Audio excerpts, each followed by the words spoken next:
Abooluganda Mukama yeebazibwe kyassanyu nnyo nate olunaku luno olwaleero ng'endagaano yaffe bweri nti buli lwa Sande essaawa 2 tuuka ku ssaawa 3 tubeera wano ku Good TV okutuusaako pulogulaamu yaffe okumanya geemaanyi. Amannya gange nze omukadde bw'ogipo okuva ku Gayaza Live Christian Center Church, ekkanisa nneeno ekulemberwa omulabirizi Robert James Kakande eyateredde edda mu studio za Good TV okutuusaako pulogulaamu yaffe okumanya geemaanyi. N'olunaku lwayo tuli basanyufu kubanga mutufisiriza akadde akalinga kano ne mugaa nti wezinaaweranga ssaawa 2 nja kubeeranga ku Good TV nde pulogulaamu eyo okumanya geemaanyi. Ekyamazima mutuzizaamu amaanyi mangi nti no pulogulaamu eno tebalese kyekimu ekyusizza obulamu bwammwe, ekyusizza entegeera yammwe ku kukkiriza kwammwe. Twagala okubeebaza era mu kaseera kano kennyini munzikirize omulabirizi musooke muwulire ku ddoboozi lye mulabe ne ku feesi ye n'oluvannyuma tunaatandika pulogulaamu. Omulabirizi buuza kuba tulaba n'abatuwuliriza. Malamusiza nnyo abantu ba Katonda, twagala okwebaza Mukama atugulidde akadde kano. Twebaza Mukama mikwano gyaffe atukuumye okuva lwe twali wano ku Sande eryewedde ate n'okutuuka olunaku lwaleero. Mukama yeebazibwe abatukuumidde era n'ebyekisa byakoze mu bulamu bwammwe ate ne bannaffe bafunye obuzibu bannaffe tubasaasira era twongera obakwasa Mukama Katonda ayongera okubanyweza n'okubagumya. Mbaleetera okulamusa okuva eri ekkanisa yaffe eya Live Christian Center okuva e Gayaza ku luguudo oludda e Zirobe katono nnyo atunatuuka Makerere University Farm ate era n'okulamusa okuva eri famire yange. Mukama batuwere nnyo omukisa mikwano mwebala obudde bwe muwaayo okulaba nti mutuula okuwuliriza pulogulaamu eno okumanya geemaanyi. Omulabizi tweyanze kikoze bulungi nti abantu obawadde ddala direction entuufu etuuka ku kkanisa yaffe eno eya Gayaza Live Christian Center Church ng'omulabizi bw'abagambye nti bw'otuuka e Gayaza mu Trading Center kilomita emu yokka ku luguudo oludda e Ziroobwe ekkanisa yaffe ojja kuba ogiraba nga bwe njogera bulijjo nti ekkanisa eno ng'ova ku luguudo lw'e Gayaza eri ku mukono gwo ogwa kkono kkanisa nnene erabika mangu ya mabaati mamyufu ne signpost yaffe weeri awo mu langi enjeru n'eza bbulu. Tujja kwaniriza bw'onooba otufisiriza akadde okujja n'otukyalirako n'osinzizaamu naffe kubanga tuba ne services 2 buli lwa Sande ey'oluzungu etandika ku ssaawa 2 neggwa ku ssaawa 4 ate ey'oluganda gye twandiise main service etandika ku ssaawa 4 neggwa ku ssaawa 7:30. Weefisiza akadde ojje tusinzizeeko wamu. Omwaka nno gutambula akaseera kano mulabirizi. Njagala okuddamu okujjukiza abantu baffe nti ng'ennaku z'omwezi 31 Desemba Amen. Tukuŋŋaanira ku kisaawe ky'abawanguzi ekya Gayaza Homes Garden Campus awo tubeera ng'ennaku z'omwezi 31. Njagala weegulira akadde obudde nga bukyali ojje tumaleko omwaka guno ate tuyingire mu mulala nga tuli ffenna. Era mu kaseera kano katono nnyo munzikirize neebazeeko ku bantu baffe bano katono kubanga abantu bano weewaawo kyemmayine ku ssaawa eno yennyini bali ku ntimbe zaabwe eza Good TV baatulindiridde dda. Waliwo omukyala Nakayovu w'Ekisaasi, tuyina meeya ono w'Ekitayimbwa, tuyina omwami Mulumbe Gayaza, tuyina mwami Matovu Ettula, tuyina mwami Kigozi ewakaliga, tuyina omusumba Albert oyo naye aba yatulindiridde dda. Twagala okubeebaza kuba kya muwendo mungi otufisizanga akadde ne mugaa nti buli ssaawa 2 nja kubeeranga ku Good TV ndayo pulogulaamu okumanya geemaanyi. Omulabirizi twagala okusooka okwebaza kubanga ekyamazima ddala pulogulaamu eno erina weetutadde. Mukama yeebazibwe. So twagala okwebaza n'okwebaza Katonda akozesezza ebintu bwe bityo. Tuze tulaba omuntu era n'osomesa deep nnyo ku muntu. Naye olunaku lwaleero twagala okulaba ku mutwe ogugamba nti Katonda yatonda omuntu olw'ekigendererwa. Si weewaawo. Era ekibuuzo ne kijja nti omuntu ategeera atya okwagala kwe okuva eri Katonda. Mukama waffe yeebazibwe abaagalwa. Amiina. Twagala okwebaza Katonda mikwano gyaffe tuzze nga twogera era nga tutambula ekigere mu kwongera okutambula mu ssomo lino okumanya geemaanyi. Twatandika nga twanjula ensonga egamba nti Katonda alina okutubanja okunoonya okumanya. Katonda si agenda otuleetera tumanye newankubadde ayagala tumanye naye ayagala tumanye tunoonye okumanya. Era yogera mu kitabo ky'Engero n'agamba nti mwana wange noonya okumanya amagezi n'okutegeera. Bw'olibizuula obisibanga mu kiwato kyo tobiganyanga okukuleka. Okunoonya okumanya buvunaanyizibwa bwaffe, kubanga obutamanya tebukugisaako musango. Musango gusigala wadde tomanyi. Okiwulidde bulungi? Obutamanya tebukugisaako musango. Oteekwa okunoonya okumanya, kubanga ebinaakumanyisa Katonda yabiteekawo dda mu lwatu.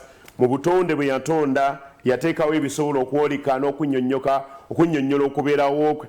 Bayibuli egamba mu Zabbuli 19 ti enjuba n'omwezi n'emunyenye bibulira amawanga gatannalaba obukulu bwa Katonda. Kwegamba Katonda tusobola okumutegeera nti waali n'okuyita mu mirimu gye yakola. Naye teyakoma ku ekyo kyokka. Katonda ayagala ffe naffe be yatonda twemanye, ate tumanye na lwaki yatutonda. Awo ne wavudde ekibuuzo ekyobuuzizza nti Katonda yatutonda olw'ekigendererwa. Abantu bannyo bambuuza ekibuuzo kino abadde bakisindika ku WhatsApp nga bagamba nti omuntu yatondebwa olw'ekigendererwa. Omuntu amanya atya ekigendererwa kye? Waliwo ekintu ekimu kyenjagala tutegeere mikwano gyange abampuliriza. Katonda alina ebigendererwa aba purposes oba will za bika bisatu. Ekisooka waliwo gye tuyita general will. Katonda kyayagaliza abantu bonna. Abantu bonna kyabaagaliza. Era Bayibuli egamba mu Timoseewo ekisooka essula ey'okubiri olunyolo olwokusatu n'agamba nti kino kye kirungi ekisimibwa mu maaso ga Katonda, ayagala abantu bonna okulokoka. Abantu bonna abazaalibwa ku nsi kuno Katonda abaagaliza okulokoka. One of his purposes, intent oba ebigendererwa bye eri obulamu bwabwe kwe kulaba nti tebabula, kwe kulaba nti tebazikirira, okwe kwagala kwa Katonda. Era bye bintu ebimuleetera essanyu. Ebimu ku bireetera Katonda essanyu biibino: okulokoka n'okukkiriza. Bintu biri mu Bayibuli byegamba nti ebisanyusa Katonda. Biri byenna akasomako bye neetegereza. Bayibuli egamba nti ekirungi ekisanyusa Katonda ayagala abantu bonna okulokoka. Ebintu bino ebyokulokoka Katonda baba abyogerako, amadiini gaffe wano ku nsi ge tusoma tagamanyi. Ebyo byaffe ffe twabyeteekerawo. Naye ye kyeyatandika, mission gye yatandika yakulokola abantu. Omulimu gwe gwa kulokola. Okulokola kitegeeza okuwonya, okutaasa abantu. Alina Katonda kyalengera ekikambwe, alina kyalengera ekizibu ekijja eri ensi, n'ayagala yangwe mangunya ataasa abantu. Era ng'omuntu alina omukwano buli kaseera atuma ekigambo ekyokulabula, atuma ekigambo ekyokujjukiza. So ngambye nti Katonda abantu kyabaagaliza oba kyabaagala bakole kwe kulokoka. Olunaku lumu abatume bagenda eri Mukama waffe Yesu, Yokaana essula ya 5:48, ne bamubuuza ne bamugamba, Mukama waffe, tukole tutya okukola okwagala kwa Katonda? Yesu n'addamu n'abagamba nti mukkirize oyo gwe yatuma. Olyabye omulimu omusinga obukulu kwe kukkiriza oyo eyatumibwa. Lwaki okukkiriza kukulu nnyo? Kubanga Katonda kyayagaliza abantu bonna, abasoma n'abatasoma, abagagga n'abaavu, abeeru n'abaddugavu, abayindi, abakyotala, na buli muntu yenna Katonda amwagaliza okulokoka. Okulokoka si ddiini. Mukama yeebazibwe, kubanga eddiini y'engeri abantu bo gye bateesaamu ne bagamba nti bwe tuti bwe tunaasinza Katonda era bwe tuti bwe tunanoonya Katonda. Naye ate okulokoka y'engeri ya Katonda gye yasalawo okujja eri abantu asobole okubalokola. Kino Katonda yakikola. Obulokozi mulimu gwa Katonda, si mulimu gwa muntu. Teri muntu alokola, wabula Katonda yalokola. Ate kino ekirabo akigabira abo bokka abakyagala. Takikukaka, teyeekakaatika kwatayagala. Naye akikwagaliza, akwagaliza okulokoka. Bayibuli egambye mu Essula 2:3 okuka wansi nti kino kye kirungi ekisiimibwa mu maaso ga Katonda, ayagala abantu bonna okulokoka. Si ekyo kyokka, Peetero bwe yali ng'abuulira enjiri ku lunaku luli yannyonnyola mu Bikola by'Abatume essula ey'okuna olunya 12 n'agamba nti wali linnya ddala eryatuweebwa wansi w'enjuba abantu bonna mwe basobola abantu bonna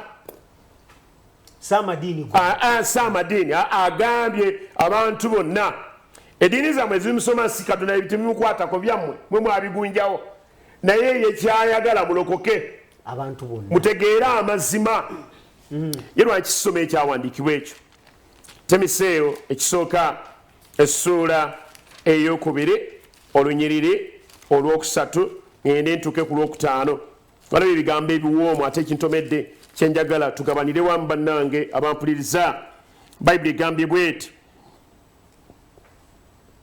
nti ekyo kyekirungi ekikkirizibwa mu maaso g'omulokozi waffe Katonda ayagala abantu bonna okulokoka ekyo kimu ekyokubiri kyayagala era okutuuka mu kutegeerera ddala amazima kitegeeza nti omuntu atannaba kulokoka tannategeera mazima yensonga lwaki pulogulaamu eno okumanya atannalokoka tannategeera baki mazima amazima gategeerwa omaze kulokoka lwaki okulokoka kwe kukuleetera okutegeera amazima kubanga okulokoka kuzaalibwa mulundi gwakubiri Nikodemu yajja eri Mukama waffe Yesu nga naye ekimuleese kyekibuuzo ekya buli muntu yenna omugezi kyeyandibuuzizza abantu abawuli abaprofesa oyinza okuba profesa w'ebirime oyinza okuba profesa w'ebiwuka oyinza okuba profesa w'emisota oyinza okuba profesa w'ensujju oyinza okuba profesa owa doodo profesa bonna buli muntu alina bwa profesa bwe naye asingayo okuba profesa yoyo abuuza ekibuuzo kino nti nkole ntya okutuuka mu bwakabaka bwa Katonda nga tuli eruuyi lweno any sensible person any serious person any knowledgeable person wategeera nti omuntu mugezi atandika okubuuza ebyeruuyi eri ebiddako ebitali byeno ateekwa okutandika okulowooza nti wano ndiwo akaseera katono njagala okugenda eri naye nkoze ntya Nikodemu yali mukulu ng'atuula ku lukiiko olukulu olw'abannaddiini sinodi ali mu lukiiko lw'ababishopu naye asomye amateeka gonna gamujjudde wano naye nga waliwo ekibuuzo kyatafuniranga ansa n'agamba nti kaŋŋende mpola mpola mbuuze omusomesa saabasomesa n'agenda mu Yokaana essula eyokusatu n'abuuza Mukama waffe n'amugamba nkole ntya okutuuka mu bwakabaka bwa Katonda katuddukeyo mikwano kubanga abamu bannaffe tebalina bayibuli bwe tutagisoma bajaga nti babadde babikugjeewa Yokaana 3 olunyiriri olusooka awo waaliwo omuntu ow'omu bafalisaayo kyali kibiina eky'abasajja abakwasi b'amateeka bannaddiini lukulwe erinnya lya Nikodemu omwami mu Buyudaaya owulidde mwami mukungu munnaddiini yali ayambala amafrakutureri amajomboowa agamwawula ku balala era nga bw'aba atambula abana bayimirira n'amala okuyitawo naye yalina ekibuuzo kye mu mutima ekyali kitannaddibwamu n'agamba nti oyo n'ajja gy'ali ekiro olabye yajja asoobasooba omusajja ono ensi emisana ng'emulaba yali tasobola kugenda eri Yesu olw'ebitiibwa bye ebitiibwa birina engeri gye bikuumiddemu abantu mu kubula banandaba batya nga ŋŋenze mu kakanisa kak'ekiwempe ku diguli zennina ku diguli ne sente zennina banandaba batya waliwo ne bannaffe abaalokoka naye nga n'ekkanisa y'okukyala agityo gikyamamu wakiri avuga emmayiro 4 n'agenda mwerimu asaana anti yalina emmotoka alina emmotoka ye atapaakinga wali nakasente kalina kakati wano naye nga nabano baganda be naye ati okwidentifyinga nabo naye wulira Nikodemu yajja eri Mukama waffe ekiro ng'alina ekibuuzo ekimusiiwa n'abuuza bw'ati n'amugamba labbi tumanyi nti oli muyigiriza eyava eri Katonda kuno kubikula yali yakufuna mu bitiibwa bye ebyeddiini yali amaze okutegeera nti omusajja ono ebintu byayogera bya mazima naye kino ekibuuzo alabika yalina ansa yakyo najja gyali nti ereva eri Katonda kubanga tewali muntu ayinza okukola obubonero buno bw'okola gwe wabula nga Katonda ali wamu naye Yesu n'addamu n'amugamba nti ddala ddala nkugamba nti omuntu bw'atalizaalibwa mulundi gwakubiri tayinza kulaba bwakabaka bwa Katonda. Basaba ne bannyabo, teri agenda kulaba bwakabaka bwa Katonda nga tazaalibwa mulundi gwakubiri. Kino kitegeeza ki? Adamu bw'oba osomye olunyiriri lw'obufu bwa Mukama waffe Yesu mu Luka, Adamu ayitibwa omwana wa Katonda, the son of God. Yes. Nza kudduka mangu nnyo obudde mukwano gyange. Luka essula, asome essula eyokusatu. Luka essula yakusatu njala nkulage Adamu omwana wa Katonda. Luka essula yakusatu olunyiriri olusemberayo ddala mu ssula eyokusatu agamba bw'ati: omwana wa Enosi, omwana wa Seezi, omwana wa Adamu, omwana wa Katonda. Adamu yali mwana wa Katonda. Yes. Adamu ono eyasooka yali mwana wani? Wa Katonda. Adamu eyasooka n'ayonoona. Kakati omuntu ayagala okuddamu okuddayo eri Katonda alina ozaalibwa Katonda. Yes. Alina ozaalibwa Katonda omulundi ogwokubiri. Nga Adamu eyasooka bwe yatondebwa n'afiibwamu omukka n'abeera omulamu, n'ono anaddayo eri Katonda kimugwanidde okufiibwamu omukka. Yesu kyagamba Nicodemus. Kyagamba Nikodemu, kyebirala byonna osobola obisoma. Amateeko galina mu mutwe. Sapuli ogirabe yeewuba mu kifuba. Buli kimu okikola n'erinnya baali kubatiza. Naye waliwo ky'abangi bwa Nikodemu. Kwe kuzaalibwa omulundi ogwaki? Ogwokubiri. Nikodemu n'awulira nga kimutabudde. Mu saayansi yenna gwe yali yasoma mu theology mu seminario ng'ebyo tebaabimugamba. N'amubuuza nti sooka ombuulire, omuntu agenda kuddayo mu lubuto lwa nnyina kuba yeegeraageranya addemu amusindike? Jjukira bulungi nti waliwo enjigiriza eyali eyitibwa ya reincarnation, ti omuntu bw'afa taddamu n'azaalibwa. Kati Nikodemu yali amanyi ndowooza ekyo Yesu kyategeeza. Yesu n'amugamba nedda, ekizaalibwa omubiri kiba mubiri, n'ekizaalibwa omwoyo kiba mwoyo. Kitegeeza nti Adamu bwe wazaalibwa ng'omaze, Adamu amaze okwonoona, wazaalibwa okusinziira ku mbala ya Adamu. Era nga Adamu bw'aluubiridde okufa, naawe oluubiridde kufa. Naye bw'oba oyagala okuzaalibwa omulundi ogwokubiri, ate olina okuleka omwoyo omutukuvu okukuzaala omulundi ogwokubiri. Bayibuli y'Oluzungu ekijjayo bulungi nnyo. Bayibuli y'Oluzungu kanziruke mangu nnyo ndabe wano mu Yokaana essula ya 3:6 agamba bw'ati, ekinzigirayo bulungi. NIV Bible yavunula bulungi nnyo olunyiriri luno. Egamba bw'eti, mikwano gyange, flesh gives birth to flesh, but the spirit gives birth to the spirit. Yes. Omubiri guzaala mubiri, n'omwoyo guzaala mwoyo. Yes. Katonda kyalokola ekisookerako ddala eky'omuwendo mungi gwe mwoyo. Omwoyo guno nga tannaba gulokola, nga tannaguzaala, nga tannaguzuukusa mu tulo, nga tannaguzaamu bulamu, omuntu tasobola kutegeera nteekoteeko ya Katonda eri bulamu bwe. Ntandise ku nsonga ey'omuntu ategeera atya enteekoteeko ya Katonda. Omuntu nga tannalokoka atambula ng'endiga eyabula. Bayibuli egamba mu Isaaya 5:3 ti ffenna twabula ng'endiga, buli muntu mu kkubo lye. Twasaasaana. In other words, tutambula obulamu nga tuli awo aimless, tetulina kigendererwa. Wetuli kulya kunywa n'oluvannyuma tufe. Bigwe.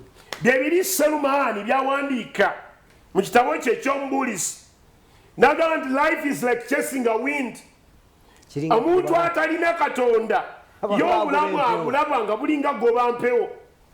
wali leero enkyafa agenda kale kalye kanywe kamala obudde bwe naye omuntu bw'amala okubikkulirwa omuntu ow'omunda n'azukuka n'abeera omulamu ayogera nga Yobu bwe yagamba nti lino eddiba ery'omubiri ne bwe linaavunda ne liggwawo naye nze ow'omunda ndiraba Katonda gwe ndiraba mwene n'amaaso gange gali mutunuulira. Kati Musumba Yobu yakitegeera nti obulamu tebukoma mu mubiri guno. Omuntu yennyini amaze okutegeera amaze okuzaalibwa omulundi ogwokubiri obulamu buno obw'oku nsi buba tebukyalina bakulu. Pawulo awundwa ekiseera kyawandiikira Bafiripi n'abagamba nti nze we bituuse ntabuddwa njagala okuleka omubiri guno ngenda okubeera okumpi ne Kristo kuba kyekisinga obulungi naye ate bwe mbeera mu mubiri guno mbeerawo olw'okubagasa. Kitegeeza ki? Kitegeeza nti akaseera ke tulina mu mubiri guno waliwo omulimu ogw'okukola. Kituufu. Wakategedde? Akaseera k'olina mu mubiri guno waliwo omulimu ogw'okukola. Si kulya buli na kunywa. Njagala tudduke mangu ngenda kusomera ennyiriri nyangu nnyo tulabe Pawulo bwe yayanjula ebitabo bye. Njagala tudduke mikwano gyange kantandikire n'Abaruumi essula esooka olunyiriri lwasooka. Pawulo agamba bw'ati, Paul, the servant of Jesus Christ, called to be an apostle and set apart for the gospel. Ulia, nze Paulo, omuweereza wa Kristo, omutume, eyayawulibwa olw'enjiri. Omulimu gwe yagukola ki? Yagutegeera, yayawulibwa olw'enjiri. Awovuddewo, katudduke, ndiko Paulo. Awandiikidde Abakolinso, yeyanjula bw'ati. Aganze Paulo, Paul, called to be an apostle of Christ Jesus by the will of God. Nkama yebazo. Bakolinso mmeke? Bakolinso ekisooka nsoma lunyiriri lusooka lwanjula lwokka buli kitabo kya Pawulo. Njala kulaga kye tuyigira ku Pawulo. Pawulo agambye nti nze Pawulo eyayitibwa okuba omutume. Olina kye nkugamba? Yayitibwa okuba muki? Omutume. Yamanya oluva lwe yalokoka bwe yasisinkana Kristo ku Damasiko, ku luguudo lwa Damasikaani. Yes.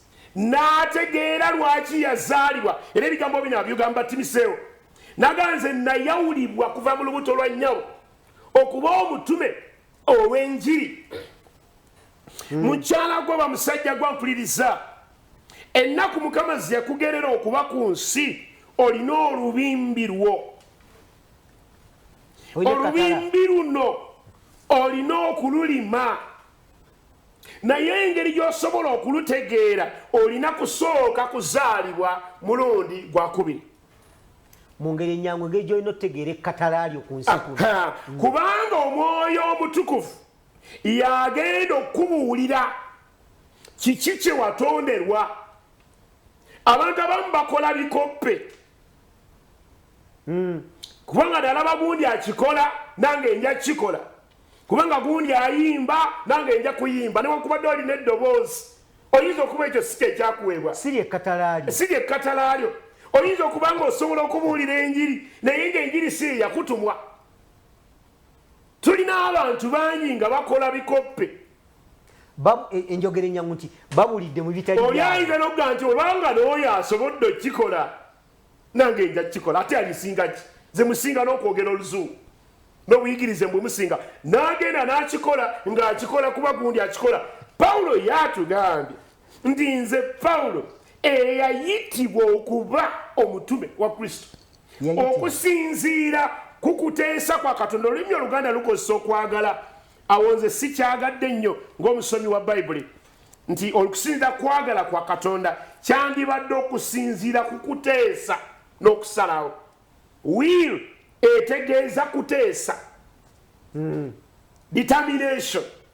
Kumaliriro. Okitegeera yasalawo Katonda yasalawo he decreed it yakisalawo nti ogenda kuba ekyo. Omuntu yenna akkirizibwa ku nsi kuno okuba omulamu n'azaalibwa n'abaawo n'awangaala alina kyateekwa okukola.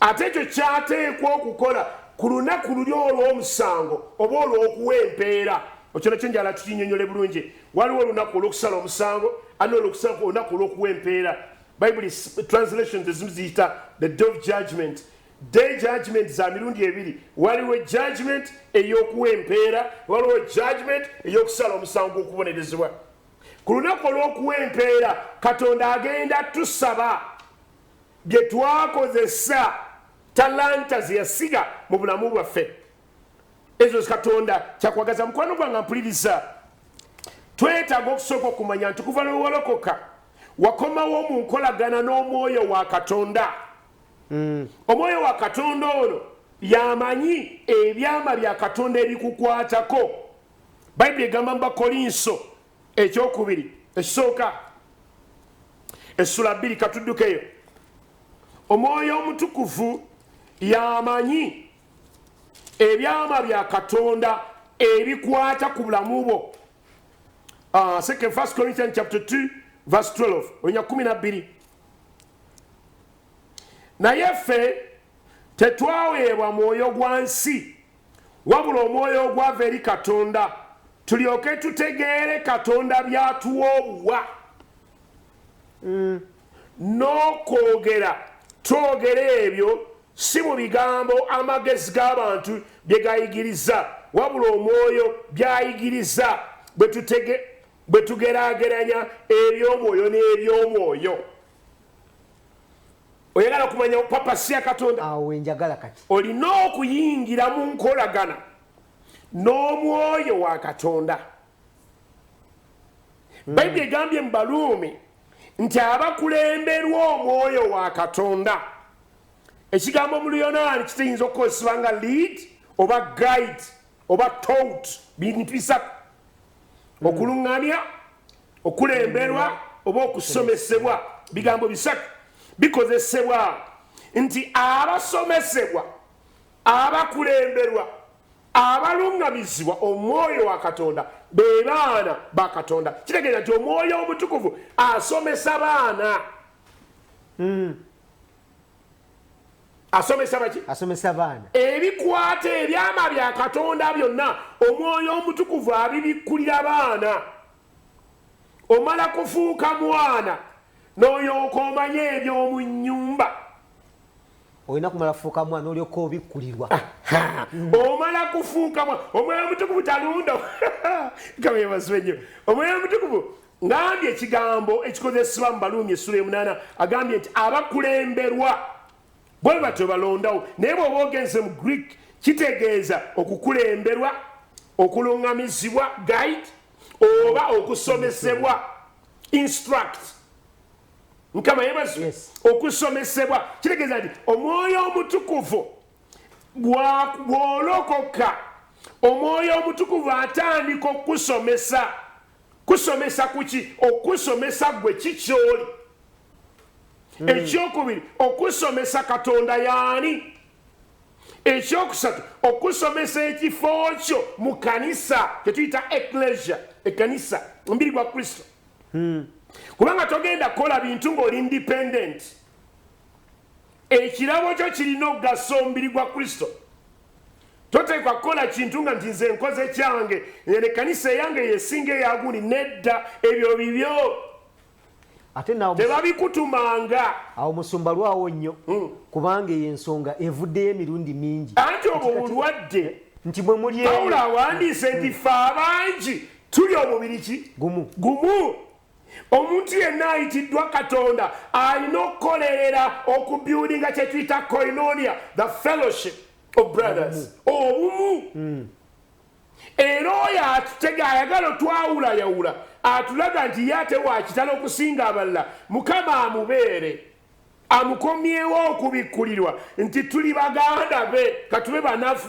katube batono katube basatu katube babiri bo bali 100 naye ate baganda baffe omwoyo ogwo gubadde gumaze okusensera ekkanisa kati kyekiro kyekugambye papa si yaffe ekigendererwa kyaffe katonda kyatubanja bwe tumala okulokoka omwoyo omutukuvu ono akola bino ngambye he leads he guides and he instructs atusomesa era kyekiri mukama waffe kyeyagamba mu Yokaana 16 tebwalijja alibayigiriza amazima gonna. He will lead you into all truth.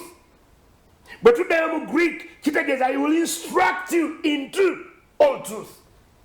Alibasomesa okutegeera amazima gonna. Teri mazima gabikkulirwa gakuza bulamu bwa mwana wa muntu ng'okutegeera nti gwe nakirijja namubiru kakande bwogi ffenna tuli kimu mu Mukama waffe Yesu. Tewakyali mu Yonaani, tewakyali mu Yudaana, wabula ffenna tuli kimu mu Kristo Yesu. Mukama yeebazibwe. Basebo ne bannyabo abatulaba ku Gugude TV, omulabirizi awaatuuse waliwo ekinyusi. Naye njagala okuweerera amagezi nti gwalina ekibuuzo kyonna kyagala okubuuza oba okuwabula ku pulogulaamu eno ku Gugude TV okumanya geemaanyi, nja kusaba okozesa ennamba zaffe eziri ku lutimbe lwa TV lwolwo oweereze meseji yo ejja tutuukako wano bulungi tujja gisoma. Mu kaseera kano kennyini munzikirize nziremu mbajjukize nti omulabirizi ono gwolabako wano akawungeezi ka leero ayitibwa Robert James Kakande, asangibwa Gayaza Kabanyolo ku kkanisa eyitibwa Gayaza Life Christian Center Church. Ekkanisa eyo ye musumba omukulu mu kkanisa eyo. Njagala okumudiza akazindalo atwongere mu maaso. Inginia Daudi Buwembo nkutumiddeko. Omulabirizi gena mu maaso. Mukama waffe yeebazibwe bagalwa. Mikwano gyange ngambye nti bwe tumala okulokolebwa omwoyo n'omutukuvu nga Bayibuli bwe tugamba Kolose ekisooka essula eyokubiri nti tetwayeebwa mwoyo wansi naye twayeebwa omwoyo wa Katonda atubikkulira ebyama ebyo bwa Katonda. Bayibuli bwegendawo wansi egambye ti omuntu ayinza atya okutegeera ebiri mu muntu we okuggyako omwoyo waatulamu ye. Kati omwoyo waffe bw'amala okuzaalibwa omulundi ogwokubiri addamu ofuna enkolagana ne Katonda. He gets into contact once again with God. Enkwatagana. In fact, tukiyita communion. He comes into communion, into fellowship with God. Bw'ajja mu bumu n'omwoyo ne Katonda. Katonda atandika omuggyako masks, amagirigimba. Ebikakampa abimuggyako. Amagirigimba agaava ku Pawulo tekyali nti kyali symbolic. Amaaso ga Pawulo gaziba bwe yalaba Mukama waffe Yesu. Naye amagirigimba ne gavaako ne gagwa. Kyali kikolwa kya mwoyo nti bamuggyako ebyali byaziba amaaso ge. Waliwo abantu bangi nnyo abalina ebibazibye amaaso ne mu kkanisa mukyalimu abazibe b'amaaso. Ebigalagamba bikyabakutte. Ebigirigimba bibakutte. Oli ayinza okubeerawo nga yeeraba alina baakira baasinga. Obuzibe bw'amaaso. Waliwo oyo ayinza okulaba nti ffe waffe ffe tusinga. Denominationalism obukutufu bw'ekkanisa butuzibye amaaso okutegeera nti ye Kristo yatutuma kuzimba bode ye, the body, omubiri gwe. Omubiri guno mwe tuzannyira mwe tukolera papasezi zaffe, mwe tutuukiririza obuyite bwaffe n'obutume bwaffe n'ebigendererwa bya Katonda. Toyina bw'ogenda kukola papasi ya Katonda outside the koinonia, the fellowship. Ekirabo Katonda kyakuwadde bw'oba owonya ogenda kuwonya ekkanisa ya Kristo ew'ekitiibwa. Bw'oba ozuukiza abafu ogenda bazuukiza si gwe otenderezebwe wabula Kristo aweebwa ekitiibwa. Buli kintu kyonna kiteekwa okuba Christocentric. Buli kikolebwa kiteekwa kuba nga kisonga ku Yesu, kikuŋŋaanira ku ye. Bw'obula era oyogera nga Yokaana Omubatiza bwe baamutwalira amawulire nti oli gwe wabatiza kyakola emitala w'eri, abantu bonna gye baddukidde. Yokaana n'ayogera buli muweereza kiyandyogedde n'agamba nze kiŋŋwanira okukakkana yakole ki agulumisibwe. Ekyo nno si kyangu ku mulembe guno. Ate twanti tuzimba bwakabaka bwaffe. Senga tuzimba bubwe twandimwagadde yaba akola ki? Yaba agulumizibwa. N'amannya gaffe tewaliwo na nsonga lwaki twandibadde tugenyumiririzaamu. Tetwandyetaddeko na bitiibwa bye tutamanyi gye biva. Kubanga ye yekka asaana ekitiibwa. Naye kati ekitiibwa kiri mu bantu. Koinonia eno ye yayamba ekkanisa ya Kristo eyasooka. Buli kye baakolanga baakikoleranga wamu olw'ekigendererwa kimu, olw'okuyimusa Kristo. Mulokole mukwano gwange mpuliriza okuva lwewalokoka Omwoyo Omutukuvu agenda kwogera naawe ensonga lwaki olina obuvunaanyizibwa mu kanisa. Mukama ayinza okuba akuwadde okugaggawala ensimbi ezo za njawulo ku bagagga ab'ensi. Bo baliwo okulya na kunywa oba n'okusponsalinga ebintu bino ebiggwawo, naye gw'ate obugagga obubwo Katonda abukuwadde obuteeke mu bwakabaka bwe, obwakabaka bugazizibwe nga bwakuluŋŋamya, so singa bwe bakusaba wabula nga bwakuluŋŋamya. Okay, kikola enjawulo ye nga bwakuluŋŋamya mu Omwoyo Omutukuvu nga bwakuluŋŋamya, so singa bwe bakusaba. Mukama yebazi. Amiina. Oyinza okuba ng'oli muyimbi, okuyimba okukwo kulina okuba kwa njawulo n'abayimbi abayimba mu bidandali. Abayimba ebyensi. Church okuyimba mu bwakabaka bwa Katonda is not for entertainment. Sikusanyusa. Mukama yebazi. It is for the purpose of edifying the body of Jesus Christ, to lift the name of Jesus higher. Omwoyo Omutukuvu ono Yesu kyavudde agamba nti bw'omala okuzaalibwa omwoyo omulundi ogwokubiri ogenda kutandika okusinza Katonda mu mazima ne mu mwoyo. Singa ensinza nyingi naye azaaliddwa omulundi ogwokubiri ate yasinza Katonda mu mazima ne mu mwoyo. Omwoyo oli ow'omunda alina enkolagana ne Katonda yaba asinza. Era buli lwe tulaba Katonda ng'alina byakola yala okuwa obujulirwa. Myaka gino 3 n'okusoba nga mpeereza Katonda, ndabye ebyamagero Mukama byakoze. Ndabye ebyamagero, ndabye abagumba abazadde, ndabye kansa gwawonye, ndabye ebintu bingi nnyo Katonda byakola. Ekyamazima ebiseera ebimu mpulira n'okuswala nga sinze nandirabye Katonda byakola, kubanga n'okubiraba obulabi mpulira nga sisaanira, naye asiima okubikola erinnya lye likole ki? Liwe ekitiibwa. Mikwano gyange, abasajja bali abatusooka balina ekintu kye baamanya. Baamanya nti baliwo okuyimusa Kristo ate n'okukola okwagala kwe. Pawulo agambye nti yatulondera mu Kristo Yesu olw'emirimu emirungi egyatutegekerwa, for the good works foreordained for us. Waliwo emirimu gye tuteekwa okukola. Ogenda kutegeera okwagala kwa Katonda mpola mpola ng'ogenda weewaayo okuweereza Mukama. Ewooli w'oba otandikira, ekyo ekitono ky'olina ky'oba otandika nakyo ky'osobola okukola. Ekirala weekebere nnyo okulaba nti tokola out of selfish ambition. Tokola ng'olina ebiruubirirwa ebibyo. Fene emirundi mingi twali tumanyi nti obuweereza tutandikira wali kazindaalo. Nedda. Obuweereza osobola n'okutandikira mu kwoza ttooyi. Nabwo buweereza. Obwo nabwo buweereza. Osobola okutandikira mu kutegeka obutebe. Osobola okgenda mu Sunday school newankubadde oli professor n'osomesa abaana. Buli wonna w'osobola okwenyiga okulaba ng'olina ky'okola. Start from there. Prophet Elisha yali mugagga. Ne bamufukaako amafuta ne kimubikkulirwa ti Katonda amuyise. Yagenda eri omusajja atalina maka, atalina nnyumba, atalina musaala gw'ajja kumuwa ng'agenze mufukirira ngalo. What a job. Oh my. Okukakkana okwo. What a job. Omulimu ogwo. Omulimu ogwo. Okiwudde bulungi? N'oddira omusajja ali mu luse lw'abanna tayikuunu ba mu Uganda, n'omufuutula mu kalinaaye, n'omujja mu benzi ye, ajja akugoberere gwe atalina w'osula, ne musula ku street, ne muka mu kiwonvu, ne muka mu nsiko, ne mwebaka ku lusozi, nga bw'oyagala okulya emmere omulimu gwe kuleeta cupa afukirire engalo zo. Waliwo ebintu ebimu bye tulemye okutegeera nti ffe ebitiibwa bye tubala ku nsi mu ggulu tebiriyo. Mukama yebazi. Wali mu ggulu omu waliyo omu yekka alina ekitiibwa. Era oyo yagwanirira n'ekitiibwa. Mu ggulu waliyo omu yekka alina ekitiibwa era aliba n'ekitiibwa emirembe n'emirembe. Be bali gwe bayimba ne bagaa nti osaanidde omwana gw'endiga ogwattibwa, kubanga n'omusaayi gwo wagulira Katonda waffe abantu okubajja mu nnimi mu bika n'amawanga n'obafuula bakabaka ba Katonda waffe. Oyo yekka yasaana ekitiibwa.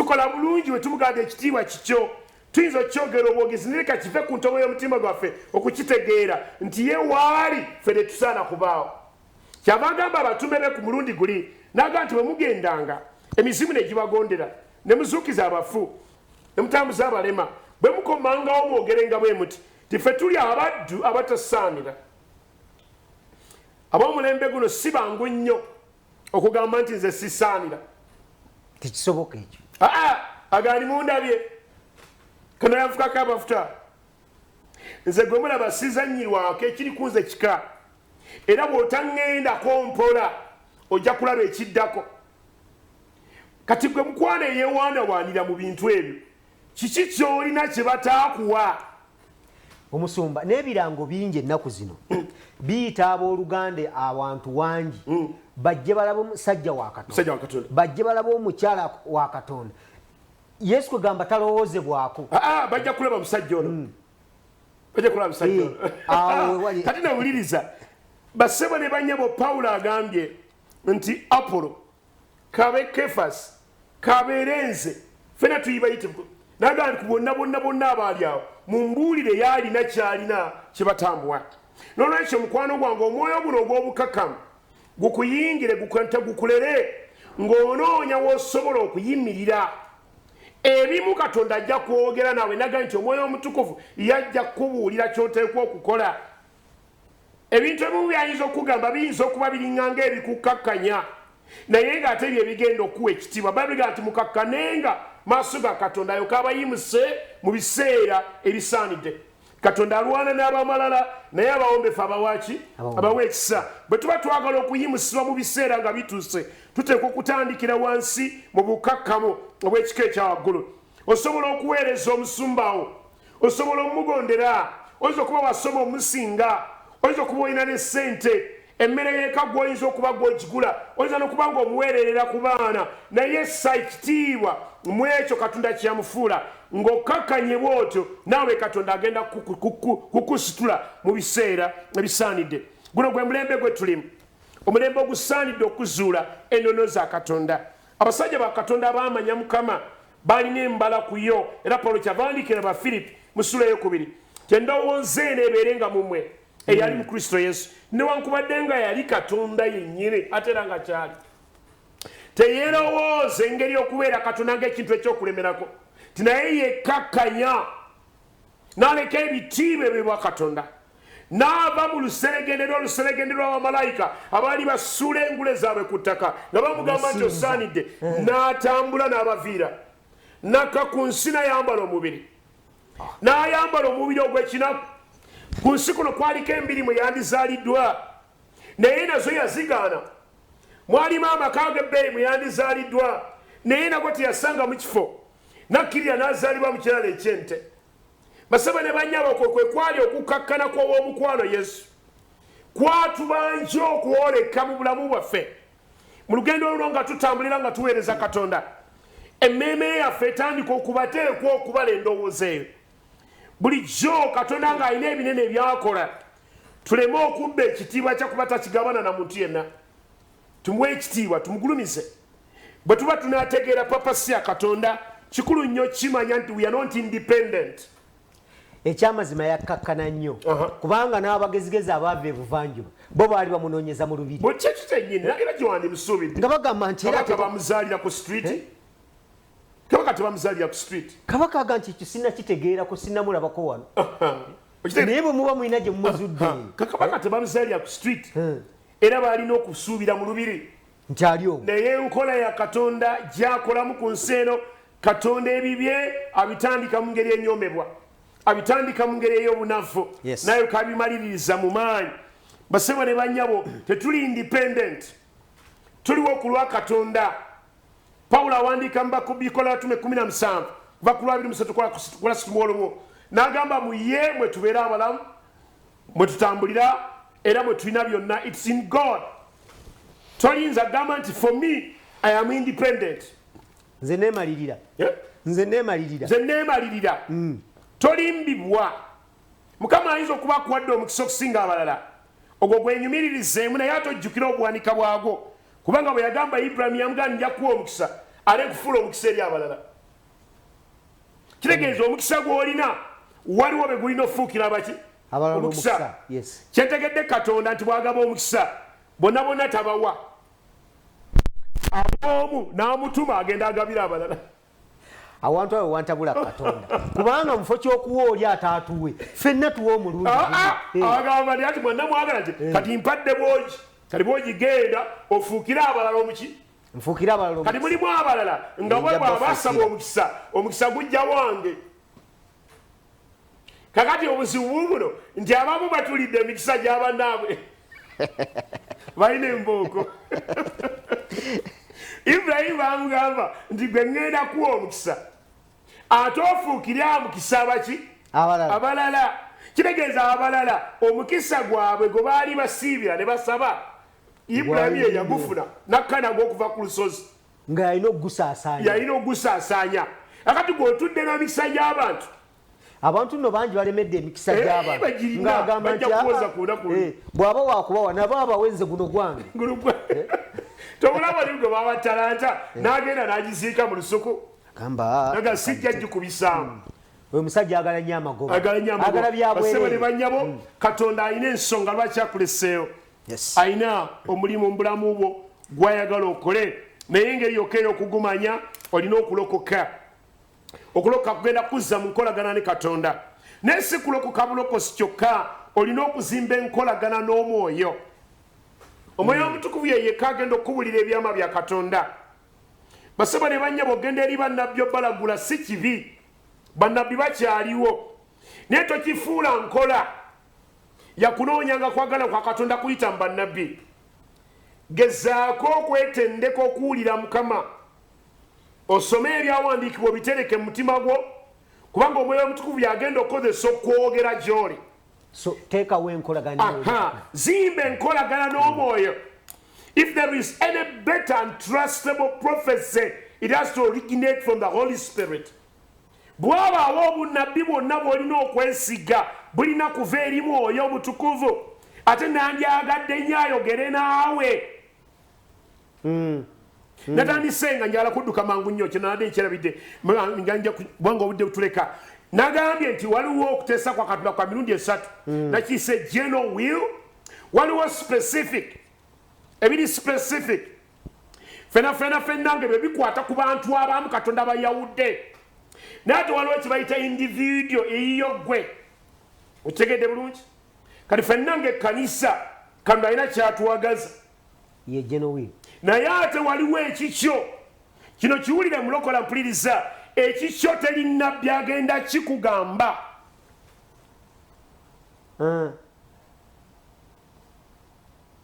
awukasirikiddwa kabulira ekikyo kiina kye bayita private intimate communion between you and God. It's a covenant concept. Ndagaano endagaano mukama tagenda giyingizaamu mulala gwogenda ogyenoonyeza gwogenda ogiyingiramu tajja gibuulya nabbi ne bw'onoogenda eri nabbi ajja kulaba binoona alaba ebiri mu geno ebirina mu specific aspect naye tajja kulaba kiri individual.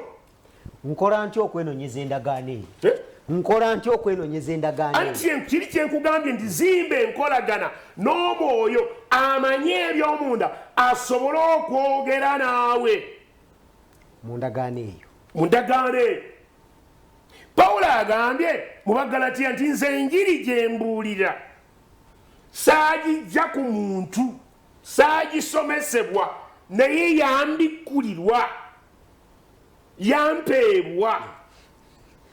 Buli muntu alina ekintu ekyo bannaffe bwe mulaba abatuyitimuse bayiseemu awo we batukirira we batusoosowaza we batusookera mu maaso nti bo balina kye baagenda ne babikkulirwa nga kyabwe. Musumba Katonda nyeddamu ebintu ebyo bisatu biddemu.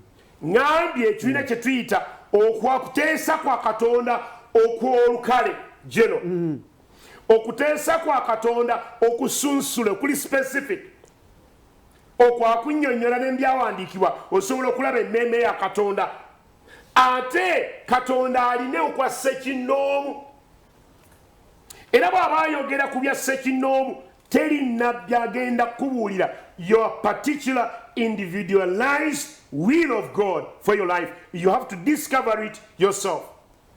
gw'okwenoonyeza. Awo ate weewali nnewuliriza nti weewali ekisumuluzo ate ekiyita ggwe okuyingira mu kuteesa okukwo okuwa Katonda kw'alina eri obulamu bwo. Abantu bonna be tulaba bawangula, be tulaba bagenda mu maaso, ekyo kye baazuula, ekyo kye baavumbula, ekyo kye baawulira. Bwe baakiwulira ne bakigondera ne bakikola, tulaba bagenda mu maaso ne tulowooza nti basaba nnyo, ne tulowooza nti basiiba nnyo, ne tulowooza nti batukuvu nnyo. Nedda baazuula that particular individual will of God designed for them. Okumanya ge maanyi, si bangi abakunnyonnyola ensonga bw'etyo.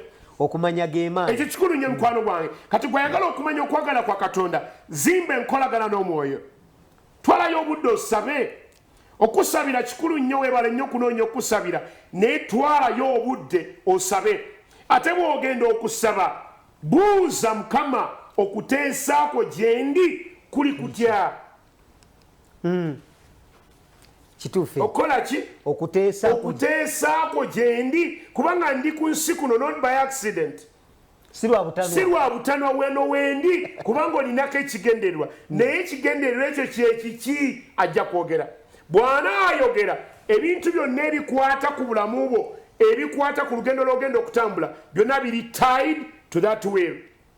Okuteesa okwo ebintu ebyo nabiwandika mu katabo kange, a prayer that avails much. Ebimu ku byo bw'oba okaagala ojja kukafuna emitwalo giri ebiri gyokka, osobola okakufunira n'oyongera okusoma ebintu bino essaala Katonda gy'addamu n'engeri gy'osobola okwangwa okugwa mu kutegeera okwagala kwa Katonda. Mukama yeebazibwe abatulaba ku Gugude TV. Ekyamazima ddala omulabirizi, abantu bangi bakwatiddwako. Waliwo agamba akaseera kano nti saagala kulinda lunaku lulala, wabula njagala okuggulawo emmeeme yange, mpa obulamu bwange Yesu. Akaseera kano oyo muwe ddakiika 2 ayatule obulokozi.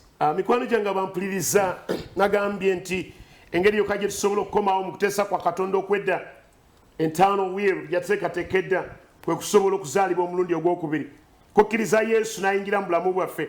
Ye yava mu ggulu, amanyi byonna Katonda by'ateesa era by'alowooza eri obulamu bwaffe. Ye bw'ayingira mu ffe agenda kuzibula amaaso gaffe, agenda kuggula amatu gaffe okuwulira, agenda tereeza omuntu waffe ow'omunda okukomawo mu nkolagana ne Katonda, tusobole okubeera tutambula era nga tukola ebyo Katonda by'ateesa ebyayagala. Lugendo lw'obulamu buno tusobola odutambula ng'endiga ezaabula bwe tuba tetulina Katonda. Tusobola okutambula nga tuwammanta ng'abazibe nga tetulina ttabaaza etambula mu maaso gaffe. Yesu yagamba abatume be mu Yokaana 9 nti mutambule misana kubanga ettabaaza atambula emisana teyeekona. Bwe tutambula ne Yesu tetustambulinga kubanga byonna bye twetaaga okumanya abimanyi.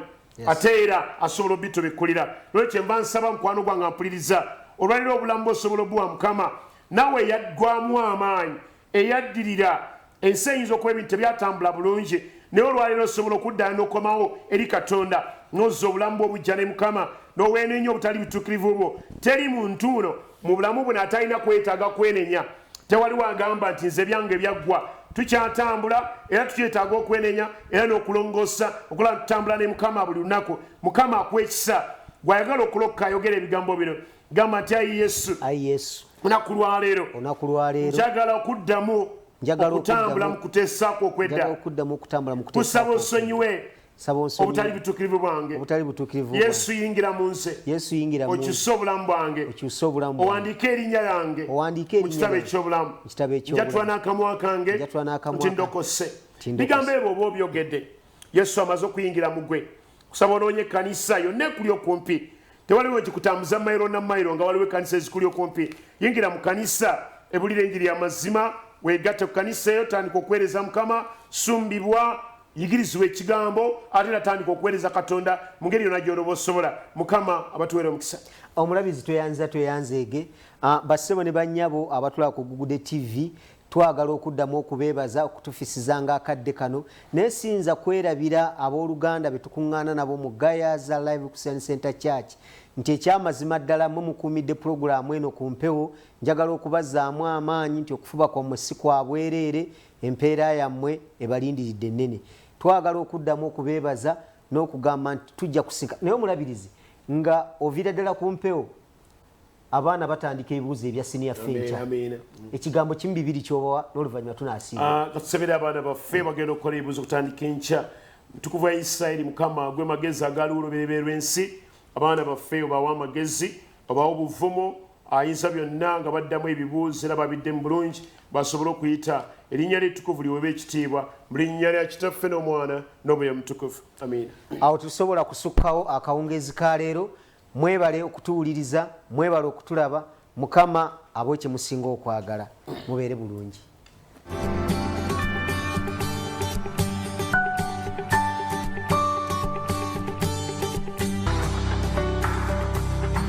Turn to you.